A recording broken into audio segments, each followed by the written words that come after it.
when you first have surgery, if you overeat, you feel like your throat's being closed off. It really backs up quickly. So that's when you've had surgery, that's what happens for the first year or two. You have to be really careful not to overeat. Leah, how did you find Carnivore? Well, it's a long story. I've yo-yoed with dieting all my life, and actually had bariatric surgery. So I had the sleeve done in April 2014. That started a journey where I went from 295 pounds down to 155 pounds in a year. Did really well.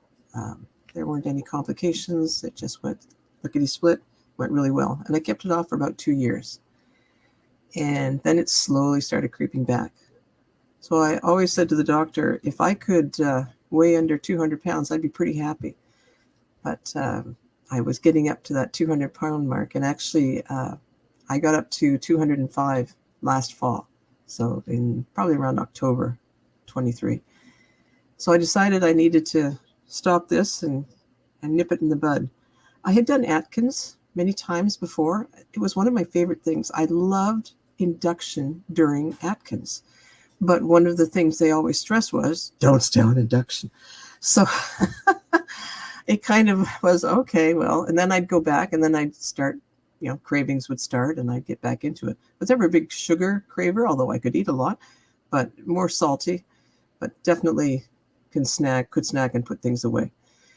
So I started again, and I got about 15 pounds off. So I was 190 on December 30th, and I had found the Carnivore, and I started reading up on Carnivore and looking at I started reading first of all on internet, and then I started looking at the YouTube posts, and I really enjoyed listening to it and learning about it.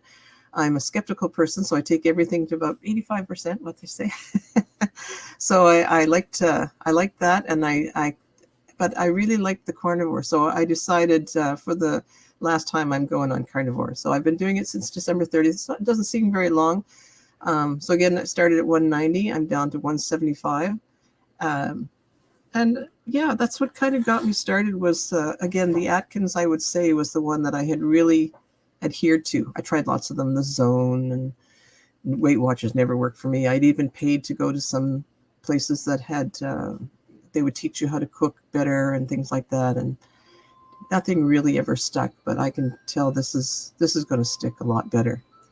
One of the interesting things is when I weighed 295 pounds, I didn't have any real health issues. I wasn't pre-diabetic. I always told people I'm healthy as a horse and just as big. So I don't have that side where I can say I've had all these wonderful things heal up, which I think is kind of interesting because I'm more normal. I love, though, hearing these stories of people who've had autoimmune diseases and have gotten a lot better. And yeah, so it's just really nice to see those things and see how they've been doing. And I do have a few things that got better. But yeah, I started, when I started keto, let's go that. So week 1, I had some of the flu symptoms. But I knew that was coming because I had kind of done the induction through Atkins. So that was kind of Carnivore in itself. So I knew what that was and I was ready for it. The second week after I started, I got tired. Now, after I had bariatric surgery, you can only eat like a quarter cup at a time. And I learned to listen to my body. If I got tired, I'd go sleep. I'd take a nap or I'd do something like that. And I knew I didn't want to become a gym rat either. So I just did walking.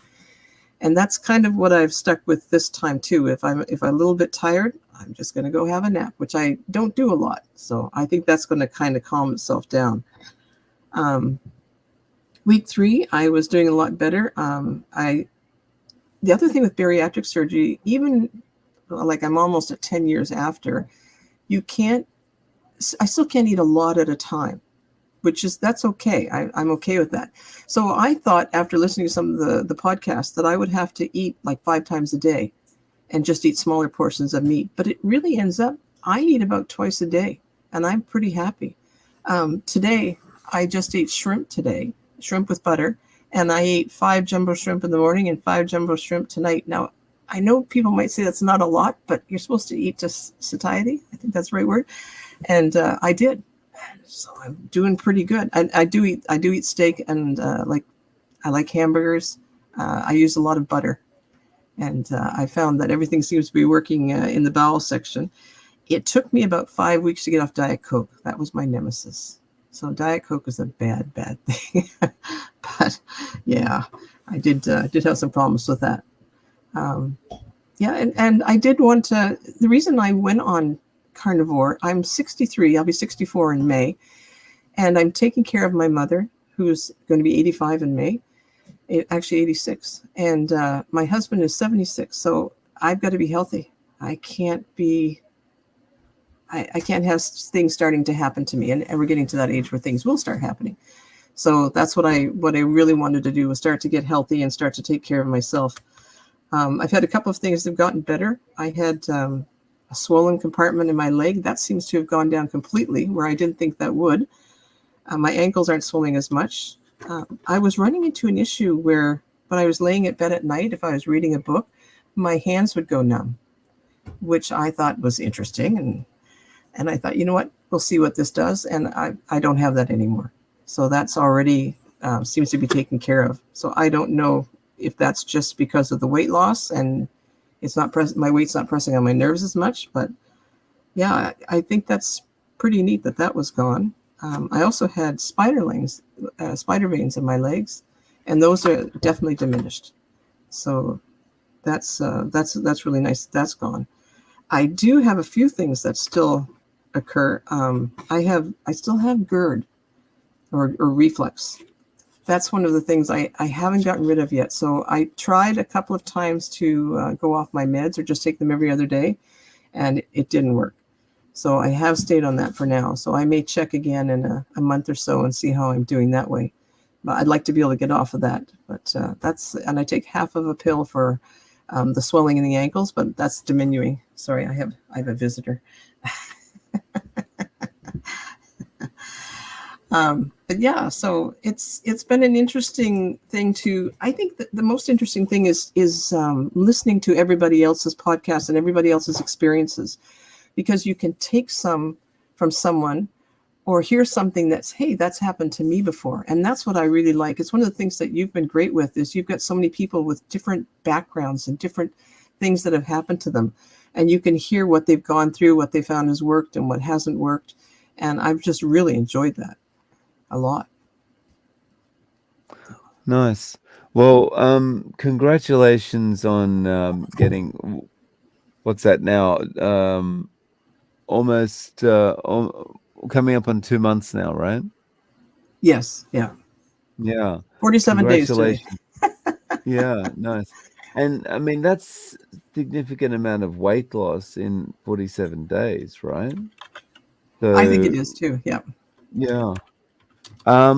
So the interesting thing is, you mentioned Atkins and how the induction phase is really easy to stay on, right? Even though they say don't do it for too long. That was my experience as well. Atkins was my first introduction to low carb eating, and I never really got off induction because I was like, no, I don't want to go back to just working perfectly for me. I feel good, and I'm losing weight that I never thought would come off before. So I just kind of stayed on induction until, I got talked out of doing low carb at all. But it's pretty close to carnivore, pretty close. It Not is. I completely, wish. but yeah. I definitely wish I had stayed on it. There's learning this now at my age, and it seems to be taking flight. I think carnivore.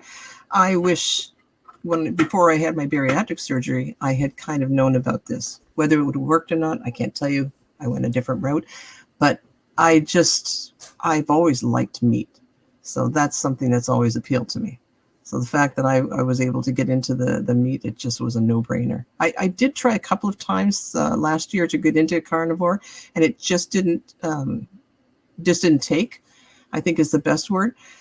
And I would do it for a week or so, and then I'd go to a friend's house or something. But now that I've been on it for 47 days, I'm past that. I have to cook for my mother. So I'm cooking for my mother and my husband. They are not carnivores. I can cook anything. It doesn't bother me at all. I've told friends, I said, and they know, I said, if we go out to a restaurant, I'd love to go out to a restaurant with you. If I can't find you something to eat, I don't care. I'll drink hot water and sit with you and talk. It's just to going out with friends. I don't need to be eating anything because I can take care of that later. And I haven't convinced anyone yet to go with me, though, on carnivore. I'd like to get someone on the carnivore trip. Yeah. What kind of feedback have you received from people? They tell me that I'm looking good, that I've lost weight. They can tell that I've lost weight. Um, I actually, for the first time, I actually posted on Facebook saying I'm going to be going on the carnivore. I started the carnivore diet when I started it. And when I hit 30 days, I put another posting up, and I put I weigh myself once a week. So I put a graph of how much I had lost. And it actually goes down, and then it goes up a little bit and then goes down again, which is good for people to see that it's, you've got to expect these things, that you plateau at times. And I'm okay with that. That doesn't bother me at all. And it's really interesting. I try to tell people that their cravings are really gone. There's no sugar craving. There's no salt craving. I could sit down, before I had my surgery, I could sit down and eat a lot. And after my surgery, it took a while for it to build back. And what was really interesting is I probably couldn't eat a whole hamburger, but I could sit and eat a good pint of ice cream, no problem. So those are things that went down easy. So those are things that I tried to avoid as I started towards the carnivore journey again, and then just decided I just had to go on the meat and get back on the meat. And the fact that my swelling has gone down in my legs a little bit, that's really helped me a lot too. I'm really happy with that. I'm an odd duck in that even when I was heavier, I didn't care if I was photographed. I mean, there's when I look back and when I looked at myself, I wasn't happy with it, but I just thought, you know what, it is what it is. There's only so much you can change, and you have to live your life. And I did try to live my life. So I've been halfway around the world, and I've gone from 125 pounds to 295. So in my adult life, that's quite a change. So it's about time I get it under control. I've always told people I want to live to be 100, so I got to get it started now.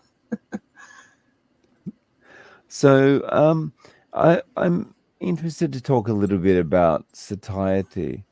So I know for myself, when I was on a regular diet, the feeling of fullness or satiety is very different to what it is on carnivore.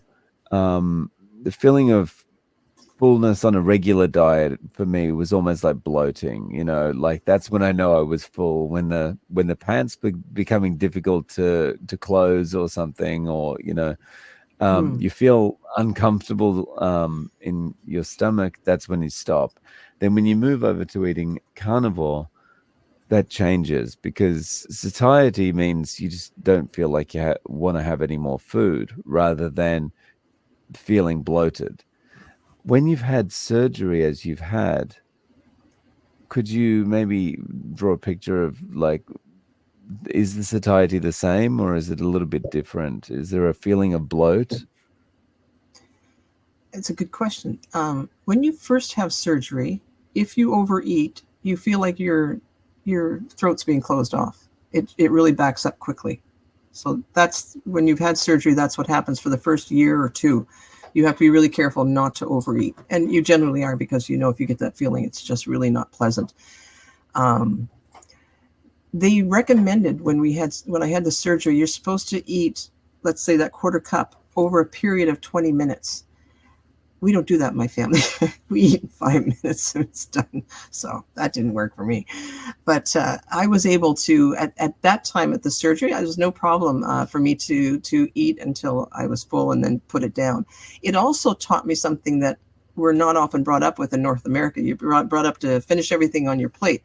Well, I learned to push my plate away at that point too. So that helped me a lot in that manner. I had a good, like I said, with the Atkins, I had a good background on what I should eat as far as protein was concerned. So I didn't lose hair. I didn't lose a lot of muscle mass, I don't find. I did do bodybuilding when I was younger. I don't do it now, but I did when I was younger, and I didn't find that I lost a lot of that. One of the advantages I had was I was big all over. I wasn't just heavy like an apple shaped. I was just my doctor even said that you're heavy all over. So as you're losing all over, which was a good thing. I didn't have the apron that would hang over or anything like that. But yeah, so as I gradually went on in years after the surgery, I could eat more and more. And then you get into sometimes what you call grazing, and then you eat, and that can be a trap too, to get into the grazing part of it. But I would always try to control a little bit, and again, keep myself under that 200. I was tired of buying plus size clothes. I went from a size 22, and now I'm a size 12 right now, and I'm hoping to get down to a 10 or so. Again, not that matters. I just want to be healthy and want to be able to continue on, and that's what I'm looking for more. But I was getting to the point too, as I was getting in Christmas, that I could tell that I was starting to eat more and more, and it was taking more for me to feel full. And I don't have as much as that blockage as I was explaining. So I didn't get that blockage feeling that I was getting after the surgery. Before I would be like you, I'd feel bloated, but I could eat 2 hours afterwards too. I had no problem with that. So now with the surgery, that's kind of changed that. So I can't eat necessarily 2 hours afterwards, but I sometimes will take a little bit more time to eat something like a steak. I might set it aside for 5 minutes and then eat the rest of it. But I try to keep it to that. And I don't, when I feel full, I'll actually stop, and if I have to throw away some meat, I will, or my cats might eat it. But and I eat a lot of eggs too. I do the full carnivore. I don't do just beef, water, salt. I do, like I said, I just got off the Diet Coke, so I'm definitely back on water now. That's all I drink is the water. I drink hot water. I occasionally will put some heavy cream in it, but not very often. I will also, I'm trying to think here. So I do shrimp, meat. I don't do a lot of bacon now. One time when I tried it before, I ate a lot of, through the Atkins, I ate a lot of bacon, and that's not necessarily conducive for losing weight. So I decided to hold back on it, and I find I don't crave it now as much. I use bacon once in a while, but I don't crave it as much. So there's been little tricks that I've learned along the way, and I think it's experimenting. Sometimes you just need to experiment to see where you're going to be at. And how has you mentioned you're doing this because you need to have your health and you need to be energetic and switched on, and so how have things changed, like, with kind of thinking and stuff like that? No, I don't think I had the brain fog that I hear a lot of people talking about, which is interesting. I'm very active. I'm involved in my church. I'm involved in different boards. I'm on a condo board. I do finances for the church. I help with that. I live in a log cabin, 600 square foot log cabin in the woods in Canada. So I've got a great life going on here. So, and I can't say as far as clarity of mind that it has changed much. I'm kind of looking for that. But I wasn't in it I don't feel like I was in a big fog. I just retired last May. I'm busier now than I was before, but I did retire, and I was on a job where I worked on the computer all the time. So I was involved with talking with customers. It's customer service basically. And it was a great job, but I'm happy to be retired now. So I think that's taken away some of the stress. And I think that helped to get me back on this type of a track. Stress is not an easy thing to deal with. And I hear that from a lot of the people that you're talking to. And I can see where that would cause a lot of problems for people. And it did for myself. I would stress eat for sure. And so this now getting me onto the carnivore has taken some of that stress away, because I don't have to think about eating. I'm stressed now, so what can I eat? I don't do that. I just don't. I mean, I can pick up a piece of beef jerky if I want to, but I don't need to do that. And I'm learning to put that away slowly. And also picked up a couple of hobbies as I do cross stitching now, keeps my hands busy. So those things like that help a lot. Yeah. So have you kind of reclaimed a lot of time since you went carnivore? If I was by myself, I would say yes, but I'm not. I'm taking care of my mother. She lives not very far away from me, 10 minutes away. So I drive there 3 times a day and prepare her meals and stay with her for a while and then come back home and try to work a little bit at home, kind of like running 2 households.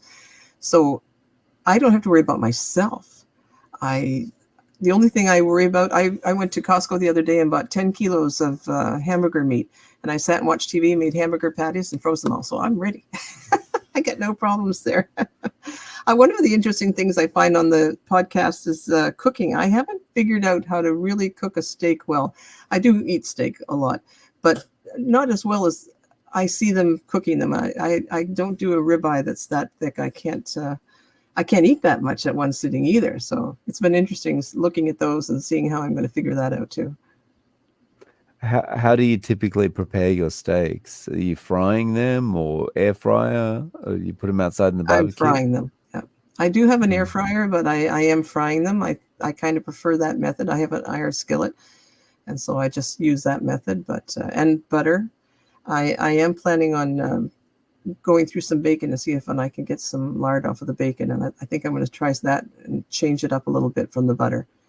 But I don't have any adverse effects from the dairy. It doesn't seem, whether it be eggs or the butter or cheese. I have a little tub. It's called Imperial Aged Cheese, and that's kind of like my dessert. So I just have a spoonful or two of that, and that kind of satisfies me as far as any kind of a treat is concerned. But yeah, I don't put a lot of cheese now. Like if I make a little omelet, I don't put a lot of cheese in it or anything. I've backed away from that just because I'm not craving it anymore. And I'm hoping that's going to help a little bit too as I keep on going. I haven't eaten too much else. I went with a friend the other day into town, and we went out for a meal, and we decided to go to the mall. So that's a food court. So I just brought my own sliced meat. So that was easy to do. Nice. So what does the future hold for you as far as eating and perhaps goals you've got related to your health? I'd like to lose weight, but I'm not that worried about losing weight. I just want to be healthy to be able to keep moving. I'd like to get off the medication for the GERD, whether I can or not, that's to be determined. I had my blood checked not too long ago. My LDLs, I think it's called, that's definitely gone up higher, but everything else seems to be looking good. But I hear that's pretty normal too, that goes up. I want to be able to keep doing this for taking care of my mother as long as I can. My husband actually is starting to get some interest. He probably would go keto rather than carnivore. I don't think he'd go full carnivore. And he's pretty healthy. He used to be a marathon runner back in the day. He actually ran the New York Marathon, so which is pretty neat. So he's in pretty good shape for being 76. But I would like to get him on it and see how that would help him. He's got arthritis and psoriasis and a few other things, and that might be something that might help him heal up a little bit too. I hear a lot of the stories on the podcast for that. It's it's just speaking for myself. Yeah, that the arthritis was the number one thing that improved for me, and yeah, it's just priceless. It's life-changing getting that improvement, So it's Lovely. well worth it if you can give it a try. Yeah. Why Yeah. do you think he's kind of maybe on the edge and ready to give it a try? Is it because he's seen your results, or? Well, one of the reasons I think he's hesitant is we still have a lot of food in the freezer that we need to get rid of. I actually have some friends who I've told them, I said, how much room do you have in your freezer? I've got some stuff I'd like to get rid of here. So I'm thinking we're going to go that route. So as soon as we can get through most of the stuff in the freezer, I think it'll be a go. The one thing he doesn't really want to give up is he eats Greek yogurt with blueberries in the morning, which I don't think that's going to be too bad on it. So we'll see if I can get him, if we start slowly, that might be the best bet anyway, is to start and then slowly get him off of all the white stuff, flour, sugar, and all that. He's already said that he's going to give up his potato chips, and he likes his potato chips every night. So he's going to give that up, and popcorn and things like that. And we'll get him off of some of those, useless carbs and see if we can get them onto something that's more carnivore and better for them. Nice. I'd like him to stick around for a while. Yeah. So, if someone's getting started with carnivore and they're thinking, how can I stick to this? It's going to be difficult because I know I'm going to have cravings. As someone who started recently, what would your advice be to get them to stay the course, stay the distance? One of the best things that you've heard before, I'm sure, is to get things out of the house if you can. That's one of the best things. And the other thing is to learn to walk away. Maybe even sometimes a sign on the fridge saying you don't really need this, or on the pantry, if you've got to keep it around. Like I keep things around for my husband. Yeah, I don't really need this, and I've tried to make myself second guess and say, what is it that I'm really looking for? They make really good points, the people in the podcast, where they're saying, do I want to really have that bite of cheesecake, or do I really want to feel better tomorrow morning when I wake up? And I found, I didn't mention this, I found that I have allergies, food allergies, and I went for acupuncture, and they did really well with the acupuncture Reiki, and I was able to cure that a lot. But this, I don't cough anymore. And that's what I was getting, as a postnasal drip and coughing. No, I haven't coughed since I started. Basically, after week 1, I was done coughing. And that's been a big deal, too. So I've got a little bit of a cold right now. That's just going around the country, I think. But yeah, so that's I would definitely say getting rid of stuff would be probably number one, not to have it around. And once you're in it, I think you'd be okay. At least I found I was able to be okay. I can, like I said, I can bake a cake and it wouldn't tempt me at all. I'm all right with it. I've got cans of different things around me that, sweets and things that other people eat, but no, I don't need to have it. So I'm all right. I'd rather have steak. Steak is so good. We're so lucky. Right. And so, Leah, do you have any Instagram or YouTube or anything if people want to reach out to you? No, I'm on Facebook, but I don't have YouTube. I haven't gotten to that point, and I'm really busy running back and forth, doing different things for different people, and myself included. So I haven't done a YouTube and all, but I really wanted to reach out to you because I've just found, having had bariatric surgery, I haven't heard a lot of stories of people who have gone through that and then gone full on keto. I think I might have, or carnivore. I think I might have heard one other person, but it's interesting. I have a couple of friends who have also had the surgery. One went very well, the other one didn't, but they both are still about 6 months to 9 months in. And the nutritionalist has them, my nutritionist said, basically eat a lot of protein. So this was 9 years ago. And so that's what I did for the first year. And obviously I lost a lot of weight. They're not telling them that now. They're telling them just eat, rounded meal, basically the North American diet plan, and just eat smaller portions. And they're not losing the weight like I did, which is very interesting. Where I dropped, 100 and almost 150 pounds, basically, or 140 pounds in a year. They're not losing that. So it's very interesting for me to see that. And so I just encourage them and tell, when they see me and they say, what are you doing? I can say, this is what I'm doing. And if you want some help, I'd love to get in a group. I've joined one group on Facebook. It's Women Over 60, Carnivore Women Over 60. So I did join that group, but it would really be lovely to have a group within my city where I could go and talk to people once a month or something. And how are you doing? And what have you done lately? And that would be fun. And I'm maybe in 6 months or so, I might be able to get something like that started. Nice. Well, Leah, thank you so much for coming on and sharing your story with us. I really appreciate your time. Well, thank you so much for having me. I really appreciate being able to come here and tell people how it's been going for me.